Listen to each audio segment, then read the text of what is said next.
चुनाव के छठे चरण से पहले इंडी गठबंधन का भविष्य एक बार फिर अंधेरे में नजर आ रहा है। सपा नेता किरणमय नंदा जो भदोई से सपा के उम्मीदवार के तौर पर खड़े हुए हैं, वो कह तो रहे हैं कि इस बार बाकी दो चरणों में सुनामी देखने को मिलेगी और वो वोट कहीं ना कहीं इंडी गठबंधन के पक्ष में होगा। लेकिन हकीकत माने तो ना ममता बनर्जी और ना अखिलेश यादव कोई भी किरणमय नंदा के लिए भदोई में प्रचार करने नहीं पहुंचे, जिसको लेकर खासा नाराज भी है किरणमय नंदा।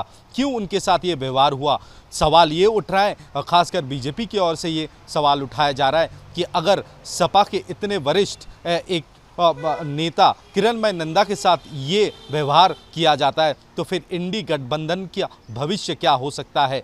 ना कांग्रेस के साथ तृणमूल कांग्रेस जाना चाहती है और ना ही सपा और कांग्रेस के बीच बहुत साफ तरीके से कोई सीट डिस्ट्रीब्यूशन के बारे में बात हुआ है।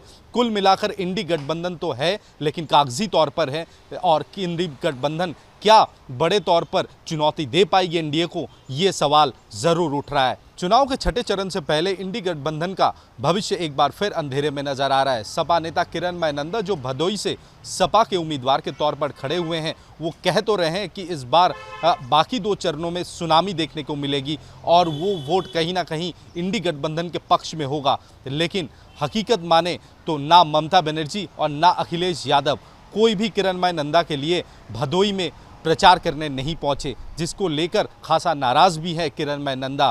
क्यों उनके साथ ये व्यवहार हुआ, सवाल ये उठ रहा है। खासकर बीजेपी की ओर से ये सवाल उठाया जा रहा है कि अगर सपा के इतने वरिष्ठ एक नेता किरणमय नंदा के साथ ये व्यवहार किया जाता है तो फिर इंडी गठबंधन का भविष्य क्या हो सकता है। ना कांग्रेस के साथ तृणमूल कांग्रेस जाना चाहती है और ना ही सपा और कांग्रेस के बीच बहुत साफ तरीके से कोई सीट डिस्ट्रीब्यूशन के बारे में बात हुआ है।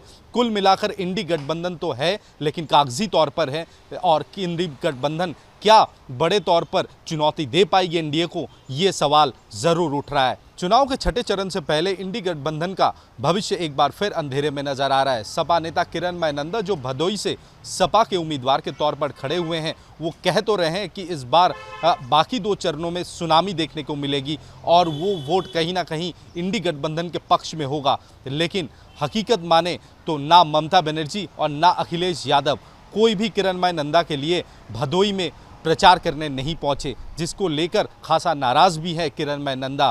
क्यों उनके साथ ये व्यवहार हुआ, सवाल ये उठ रहा है। खासकर बीजेपी की ओर से ये सवाल उठाया जा रहा है कि अगर सपा के इतने वरिष्ठ एक नेता किरणमय नंदा के साथ ये व्यवहार किया जाता है तो फिर इंडी गठबंधन का भविष्य क्या हो सकता है।